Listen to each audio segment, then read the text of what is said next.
I think we'd like to get started now. Hello, everyone, and welcome to the Indigenous Engagement session for the Atlas III launch weekend.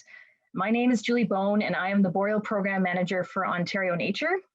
This session will provide a brief overview of the work being done by the Indigenous Engagement Committee, followed by a panel discussion to help provide practical advice and suggestions for Atlasers on engaging with Indigenous communities and individuals while conducting Atlas bird surveys. As we're not able to gather in person today, I will provide a territorial land acknowledgement from where I reside. I'm calling in from Thunder Bay, which was built on the traditional territory of the Fort William First Nation. Here we are all treaty people, and for those of us who live on the shoreline of the Gitchigami, also known as Lake Superior, we are signatories to the Robinson-Superior Treaty of 1850. These are the homelands of the Anishinaabeg, and I also acknowledge the Métis people who live and care for these lands. Through this land acknowledgement, I'm reconfirming Atlas III's commitment to conducting ourselves in the spirit and intent of reconciliation. In practice, this means making space for Indigenous leadership and knowledge systems in the work we're doing. It means respecting Indigenous protocols, Indigenous jurisdiction and laws when conducting our surveys, and strengthening dialogue with Indigenous communities when invited to do so, to explore to the fullest extent the way Atlas III can support their interests, rights, and unique relationships, roles, and responsibilities to this land. To start, Kaylin is going to walk us through some technical instructions. Kaylin? I was on mute there. Thanks very much, Julie. So I just wanted to go over a few things. If you do have any questions during any of these sessions, please put them in the Q&A so that we can keep track of them properly. If you have any technical issues, so for example, any audio issues or visual issues, please put those in the chat and we can try to deal with those separately. The session after this one will be with the same link, so this window will remain open between this session and the next session.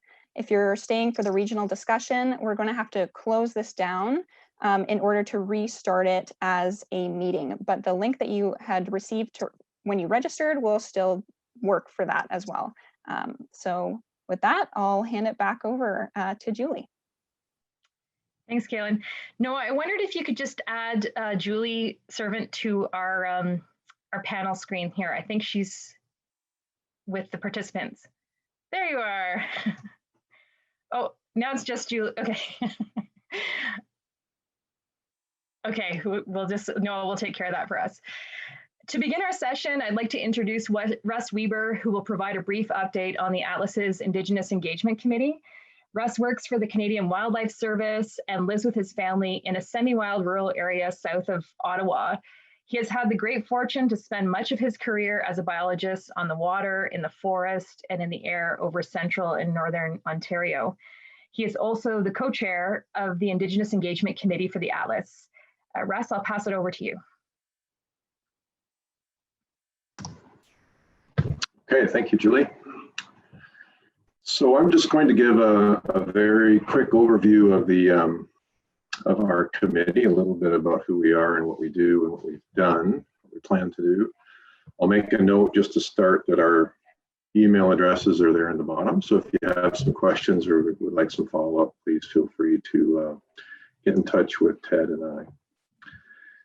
So our committee, we hope to encourage and support participation in the Atlas by Indigenous groups and individuals.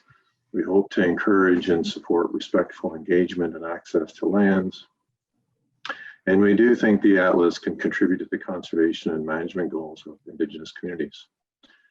So one thing to keep in mind is that we are learning as we go. So we're very open to feedback, but we welcome gentle and constructive feedback. We are made up of representatives from the Atlas III partner organizations, as well as several individual volunteers. And like I said, we're open to feedback. And if somebody's interested in participating in our committee, Ted and I would be happy to learn. Next slide, please, Caitlin. So in November of last year, we mailed out an introduction letter to the Atlas, sort of describing the Atlas in general, to 130 plus First Nations in Ontario. We've had a couple of really great webinar sessions in March. So one dealt with reconciliation as a theme, and another one gave us some ideas about conducting research with Indigenous peoples. One of the things that we're working on and nearly finished with is some guidance and suggestions that we hope will assist regional coordinators, atlasers, and others with engaging with Indigenous communities.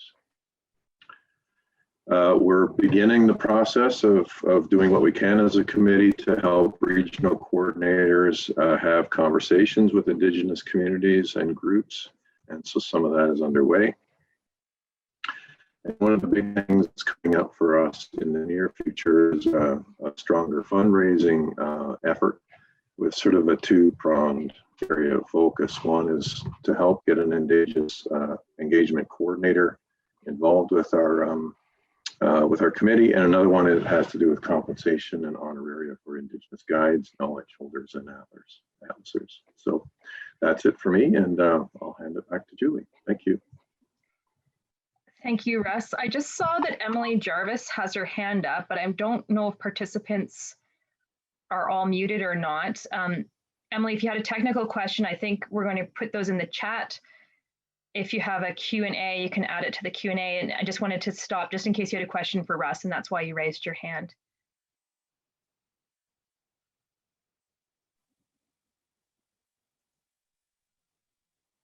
I don't see any questions in the Q&A. I'm just going to quickly check the chat.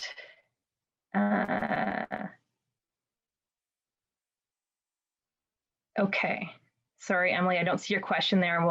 We'll definitely come back to give you an opportunity if you have a question. Thanks. So I'd like to start by introducing our panelists who have joined today. Julie Servant is a French and Anishinaabe scientist living and working in southeastern Ontario. She earned a degree in biology, driven her to move easily between the fields of human health and ecology. Julie is an executive director for the Frontenac Arch Biosphere Network and runner for the Indigenous Circle for Canadian Biosphere Regions. She spends her time learning land-based skills, playing outside, and playing Lego and Minecraft with her two children.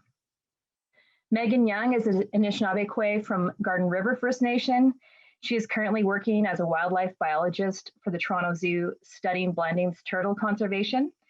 She has a BSc in zoology from the University of British Columbia and multifaceted ecology conservation experience. She is an amateur birder and is passionate about Indigenous inclusion in science, technology, engineering, and math.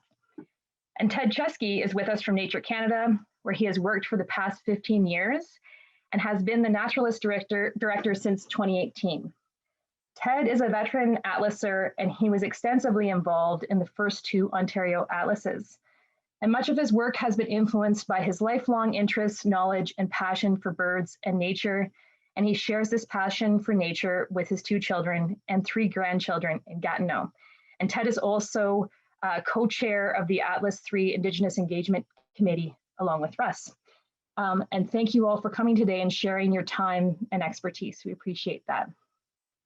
To start our conversation this afternoon, we have prepared a hypothetical scenario that could be something similar to what atlasers may experience while out conducting bird surveys. And I'm going to read this out for us and then ask the panelists for their advice.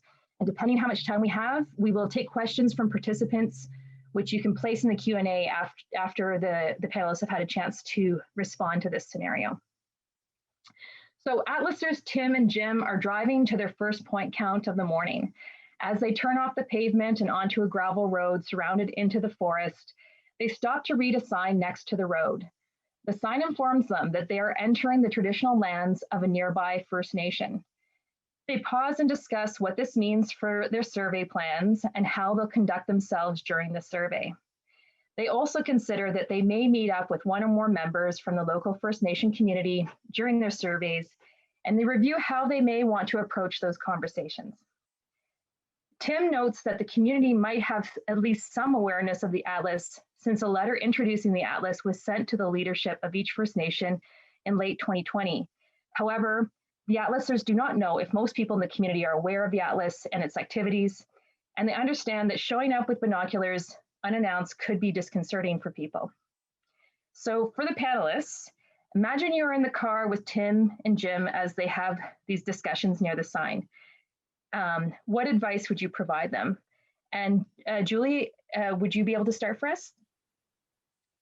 Sure. So we had a look at this question beforehand, and one of the things that came to my mind was the 7 grandfather teachings of our Ojibwe culture, or my Ojibwe culture. And so I'll just kind of go over those ones really quickly as something to sort of keep in mind. So the 7 grandfather teachings show us how to live life in a good way. And so there's 7. First one, humility. So this is understanding that you play a small part in the whole. Honesty. So be honest with yourself and speak truthfully. Respect. Never take more than you need, and use all parts wisely. Treat others as you would like to be treated, that sort of thing. And what you give will come back. Courage is, what are we on 4? Courage, how to face fear and danger. So sometimes struggle creates opportunity for strength and courage. Next, 5th is wisdom. This is to live life based on your unique gifts and to live through what you have learned. So it's sort of a open, quiet, kind and gentle, like gentleness. Truth is to know all of these teachings and that the journey is as important as the destination, and love is to live these teachings. So that's the 7 grandfather teachings.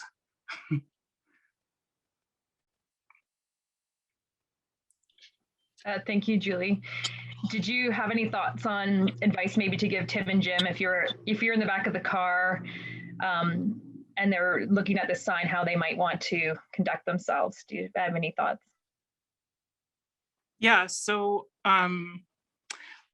so I was looking over this question yesterday, and I asked my 9-year-old, I'm like, what would you do? And he's like, communicate. So that was his first response. So communication is like key, and it'll take you a long way. And so I'll just start with that.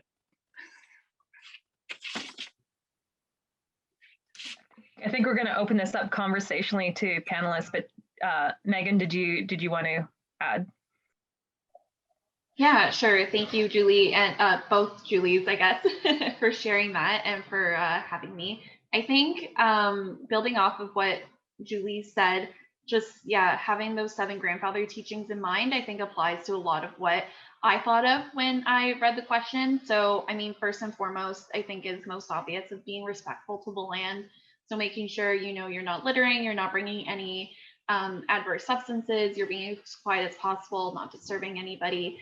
But I think also it's important to keep in mind and to acknowledge that the land is still the traditional territory of the First Nation. That's probably the purpose of the sign being there to begin with.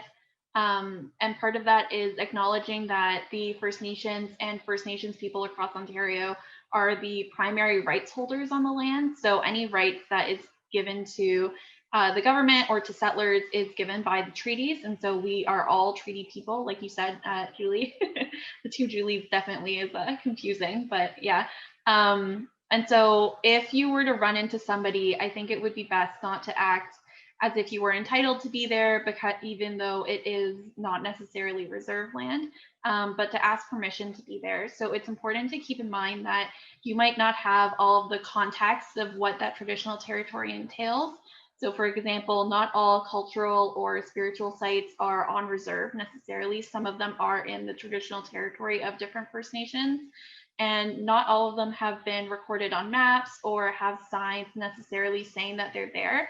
So the First Nation community members might know that you're near somewhere that you're not supposed to be, and you wouldn't have the context to know. So if if a community member is asking you either not to be there or to go somewhere else within the traditional territory, then it's probably best to trust that there's a good reason why, and to not necessarily have to know what that reason is, but just to trust the community members. They wouldn't be asking you to leave without a good reason. And maybe the best next step would be to reach out to your regional coordinators and let them know that you were asked to leave from that area, and that can lead to a larger conversation between those regional coordinators and the First Nation or our Indigenous Engagement Committee. And I think further to that, just because the letter was sent to the community, it doesn't necessarily mean that leadership has seen that letter. The leaderships of First Nations are very, very busy. They get a lot of letters a lot of the times, and sometimes they don't get prioritized or they don't get seen right away. And even if leadership does know, that doesn't necessarily mean that the community was informed or that information was shared to all of the community members. Even if they put out, say, a letter in the newsletter, not everyone would have the opportunity to read it. So I think just making sure that when you're going into these conversations, like Julie said, being able to communicate why you're there and what your interests are and who you're representing would be very good, and making sure that you have a basic understanding of the Atlas and how the Atlas can help birds in general. That would be good information to share. And I would avoid assuming that it would be inherently good for the community, as some communities do their own bird or other species monitoring. So just because this could add to that, it doesn't necessarily mean that they don't have it already. So it's just good not to make assumptions. And then I think one of the last things I would add is just try to make a connection, maybe inviting them to join you or inviting them to go along in your surveys with you, because there is that shared interest. A lot of First Nations communities and First Nation community members, especially if they're out on the land, are likely interested in the well-being of the land and the species that are on it. So they might be interested in joining you, or they might be happy that you're there. So it's important to keep in mind that they might be interested in having a longer conversation or interested in joining you.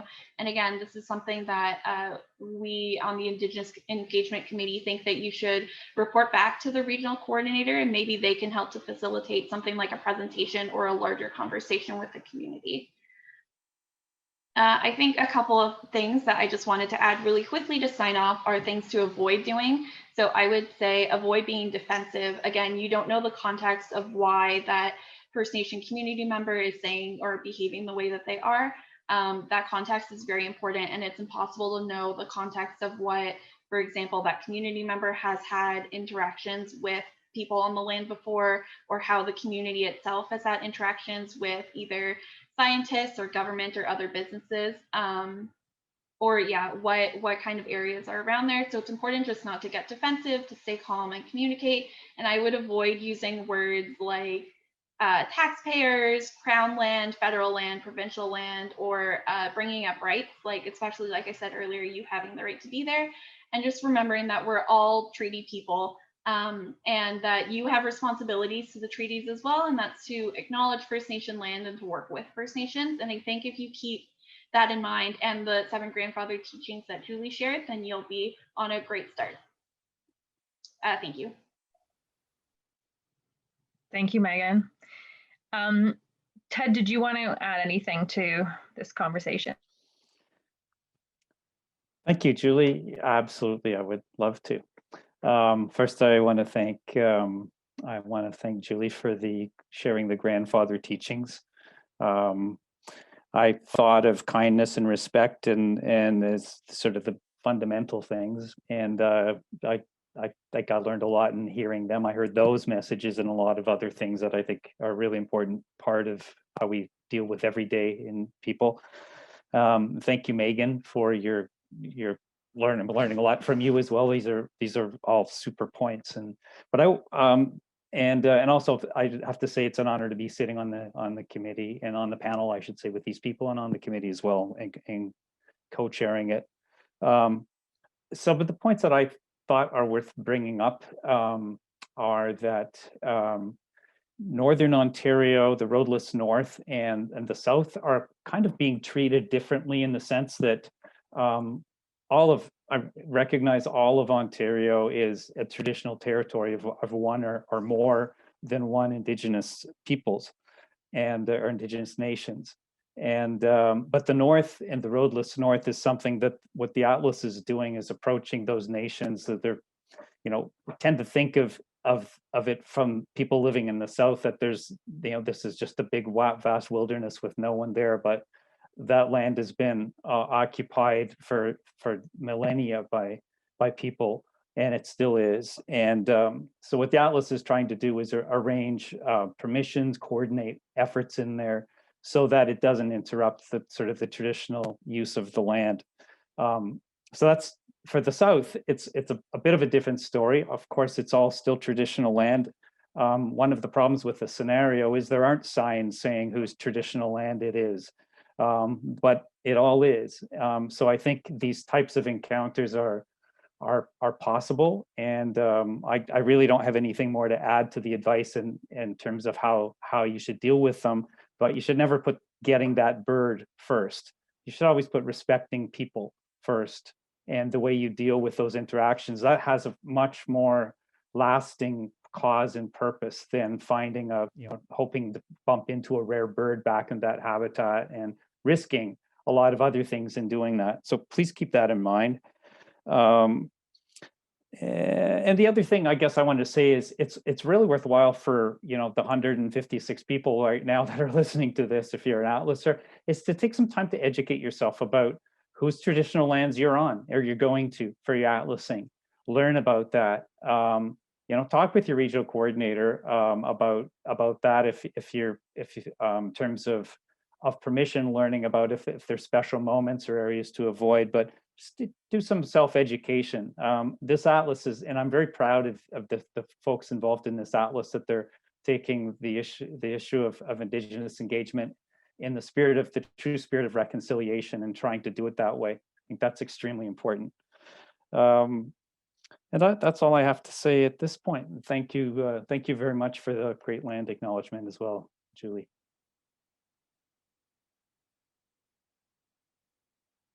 Muted myself there. Thank you, Julie, Megan, and Ted for sharing that. There's lots to process there. If it's okay with the panelists, I thought we do have some questions coming in from participants, and I could open those up and I'll let you volunteer to respond, and if no one responds, then I'll ask someone to respond. So the first question we have is, I've been emailing with Nipissing 10 in the North Bay and Sturgeon Falls area, but have not been given official permission to go on the various lands that my squares are on. I'm feeling a little anxious about this, and I'd hate to miss May when the birds are arriving and singing. Any advice? Thanks, Lisa. That's a great question.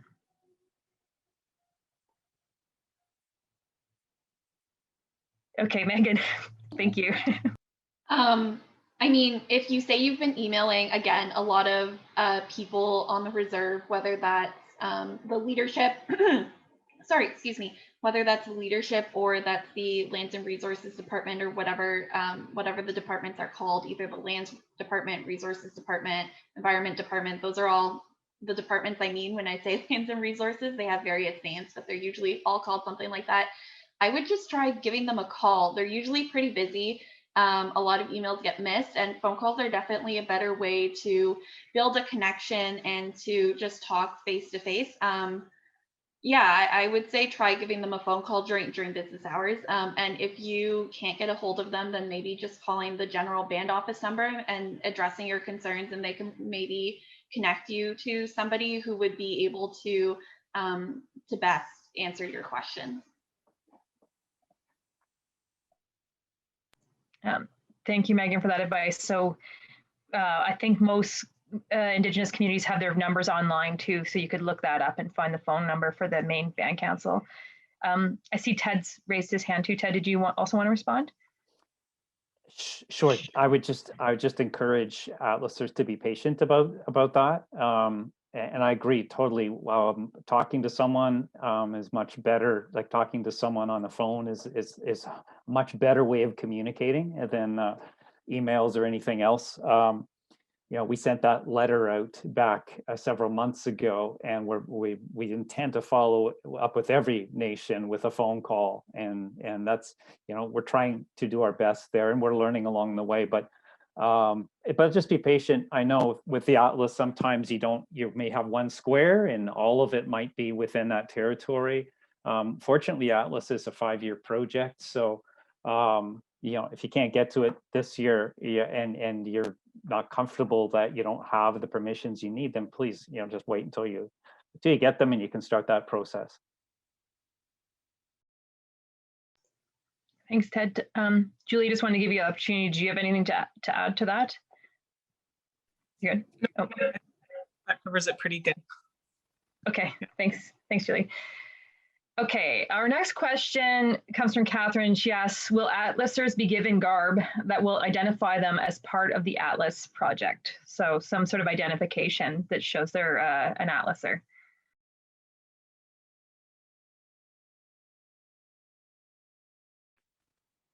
I have to say, I'm kind of thinking about this a little bit, because if you're going out in the bush, especially in the fall, you might want to wear like hunter orange and stuff.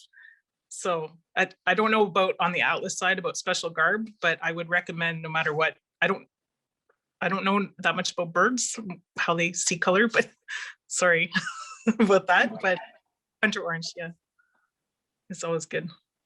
Yeah, definitely safety first. Ted, did you have something to add? Sure, just briefly. I know we've talked as a committee about having not garb, no, but having some sort of a guidance piece that ultimately could end up in someone's car. Like in the last Atlas, I know there's like a letter you can set there that can explain what you're doing if you're away from the vehicle and someone comes across it. But I don't think we've necessarily landed on anything. Perhaps a card or something like that. And I think there's possibilities to include information about the local, the territory that you're in. But again, I don't think we've gotten quite that far yet, but that is something that we're discussing, and hopefully we'll get to. Okay. Thanks, Ted. What's the best way to reach out to a First Nation to get permission for atlasing, and how long should I expect it to take? I think you've already responded to that, but it does sound like probably the best way is by phone to the Band Council office. And I think the how long should I expect it to take is just be patient, as our panelists had suggested. From Patrick, my square contains reserve lands. How do we find who the letter was sent to, and can we get copies of the letter so we know exactly what was sent? And how do we find who we need to get permission from? I'm not sure if maybe I might actually call on Russ too to join in here, but maybe Ted, as the co-chair, do you want to suggest what we might do here? Sure.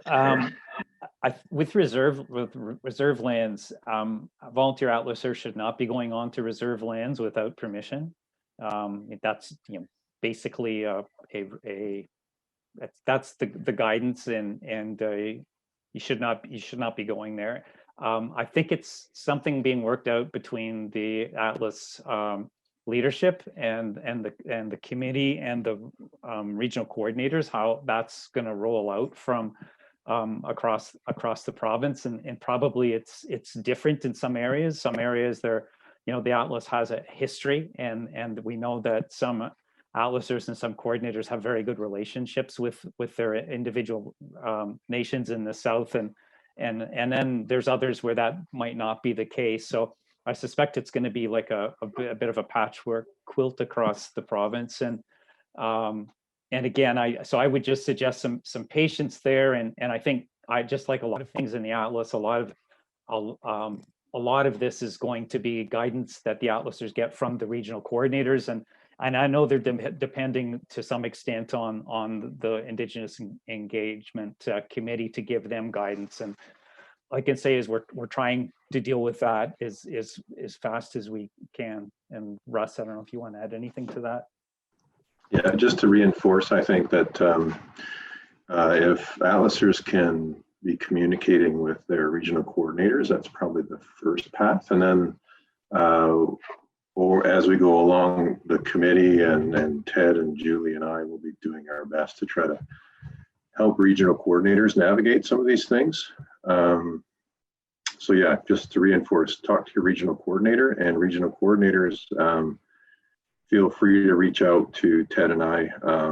And if you need our email address, get in touch with Kaylin and she can pass that along with you. So anyway, give us questions if you have them. Thanks, Russ and Ted, for that. Yeah, there's some other questions in the Q&A about the letter. So it sounds, just to confirm, Russ, that the regional coordinators, I'm not sure if that letter is going to be posted publicly on the website or if that's something that the regional coordinators can share, or, I guess we'll see how those communications come out. Do you have thoughts on that? Yeah, so the guidance that I mentioned at the beginning there will have a copy of the letter that went out. And the first audience for this latest version of the guidance will be the regional coordinators. So very soon, I hope each of the regional coordinators will have the guidance and suggestions plus the content of the letter. And I think putting the content of the letter up on our website or some adaptation of that is one of the things we plan to do. So it should be available soon. Thanks, Russ. Megan, did you have a comment too?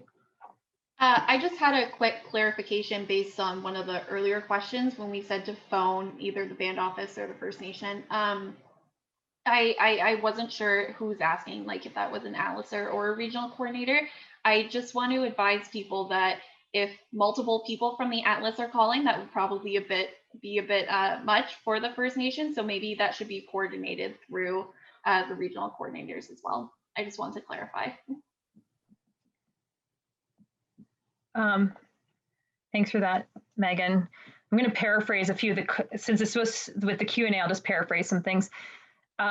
Just in relation to COVID restrictions with atlasing this spring and summer, and I'm just wondering if Ted or Russ wanted to kind of comment that, and then also open up to Megan and Julie about how communities maybe are responding to this and sensitivity of having outsiders come in and that sort of thing, if you want to maybe discuss that a little bit. Okay. Go ahead, Ted. I think this goes back to the reserve land and the North comments we made before. Working in traditional territories in the roadless North is going to be contingent on permissions and arrangements, and and the communities there all have their own COVID protocols and stuff. So yeah, I think until there's a green light, you don't go there. And it's certainly with reserves, as I said before, and I want to hear from Megan and Julie on this, but you definitely don't go onto a reserve. And maybe you can explain, ask Megan or Julie, just explain to folks here, because the difference between reserve land, traditional land, because I think there's confusion out there, and it's worth hearing from you guys what that means, and a little bit of brief history and on the difference.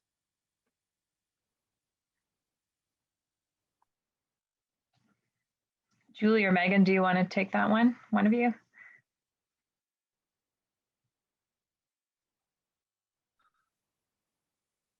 I can try. Kind of like big what you're asking. So I guess for a birder, reserve lands is going to be where the community is primarily located, like centralized. And then the traditional lands are going to be surrounding lands, which I don't know how to put this. I need help. I can try to jump in. Sorry, unless I interrupted you, Julie. No, please. I was just going to say a really easy way to figure out where reserve lands are is on Google Maps. There's actually like a slight difference of color on where the reserves boundaries are. I think it's like slightly shaded gray or something along those lines, but yeah, you should be able to see it if you zoom in close enough. And then, yeah, like Julie was starting to say, the traditional territories are just kind of where people from that First Nation would have used the land traditionally, like pre-colonization, pre-settler times. And so that territory wasn't necessarily encapsulated in the treaties.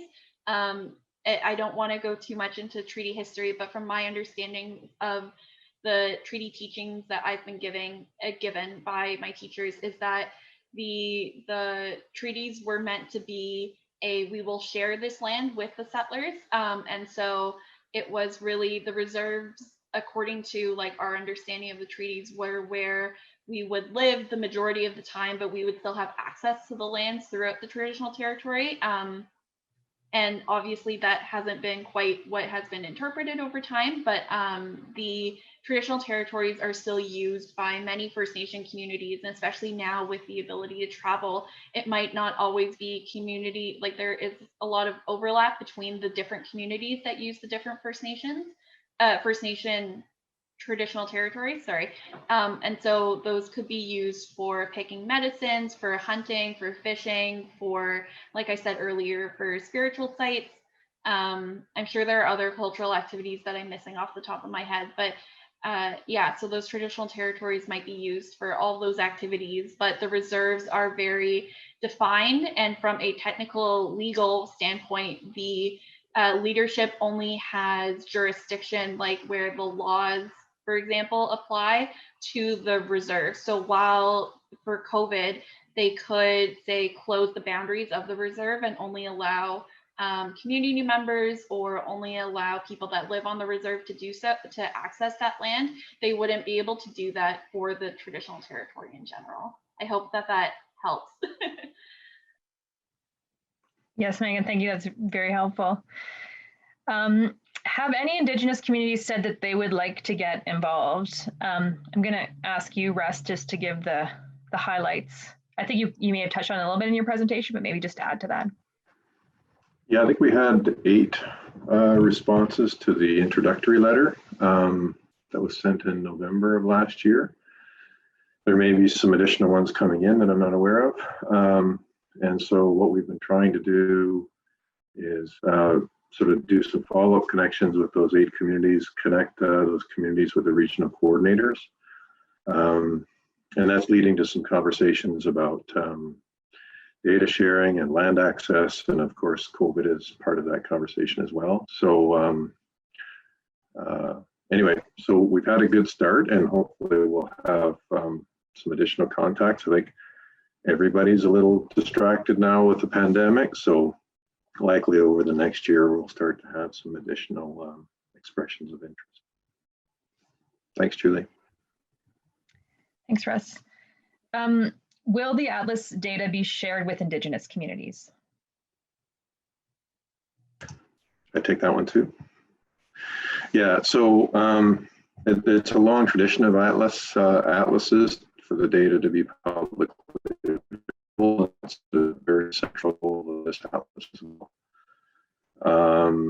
So yes, the data will be available to any who have an interest in the data. And I think there's several of the Atlas partners that would be quite interested in assisting Indigenous communities with accessing the data, and maybe even providing some summaries as we go along. So this is probably, toward the later part of the Atlas, but I think communities and others that are interested in accessing the data and maybe having some difficulties should just reach out, again, maybe through the regional coordinators, and we can help out as much as we can.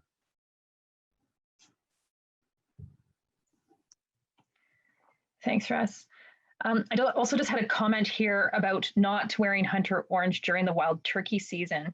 I'm not a wild turkey hunter. I don't know if anyone on the panel can respond to when we may or may not want to wear hunter orange. Does anyone want to answer that? We can't really open it up to participants. It has to come from the panelists. If not, we can make sure we respond later today through chat or something. There's a spring and a fall hunt for turkey, so you can look up the hunting regulations for your location. Okay. Would there be any reason not to wear hunter orange?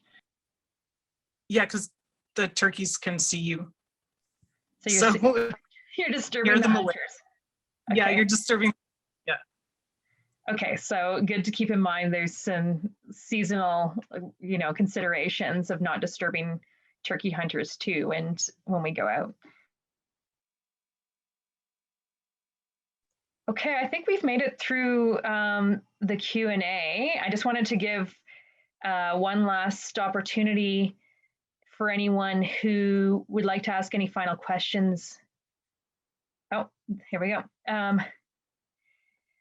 Has any thought been given to a generic sign to put on the dash stating the purpose of the parked car? I think Ted kind of discussed, you mentioned this, didn't you, Ted, that this was done in the previous atlas. So it sounds like there is discussion on having that same sort of thing. So if someone comes across your car and you aren't there, that they can understand that you're part of the atlas and what you're doing. But I think that those things are all in the works right now. I don't know, Ted, if you know any more about timing or if it's just in the works with everything else. I guess just the last question to put out there, what sort of resources will be available to people possibly through the Atlas website to learn more about what the Indigenous Engagement Committee is doing and resources that they could possibly use? Yeah, I can try that first. So we're just sort of beginning. We have some draft materials that will be going up on the web fairly soon. So we're in the early stages of that.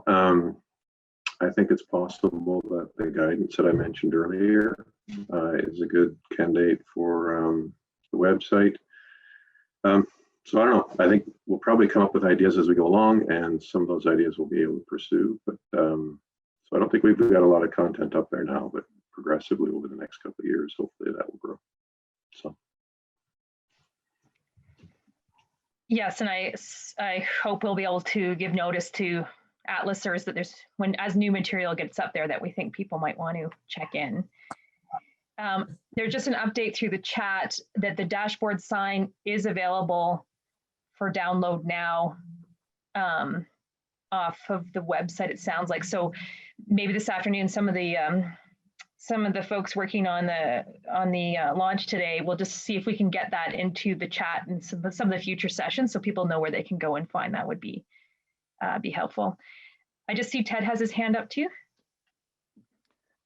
Yeah, as well as what Russ said in what I mentioned about some sort of print type resources. Of course, we talked about having more sessions like this or like the Reconciliation 101, that sort of thing. Hopefully that'll be part of an ongoing part of the atlas, and atlasers come and go throughout the 5-year cycle. So my feeling is it's probably worth doing things like this with some sort of regularity over the course of the atlas, and having recruiting more Indigenous people into our Indigenous Engagement Committee as well, so that the weight doesn't sit on Megan and Julie and John, who wasn't able to be part of this today.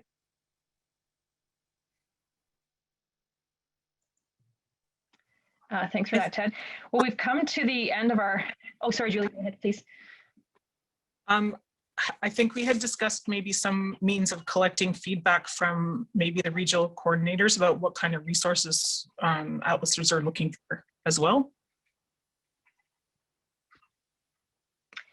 Yeah, we'll definitely be continue to reach out with the regional coordinators as we proceed to, and Russ had talked about that we're learning as we go. So as we get feedback, and then that can come back to the Indigenous Engagement Committee and we can discuss how to best respond to it and support as needed. So thanks.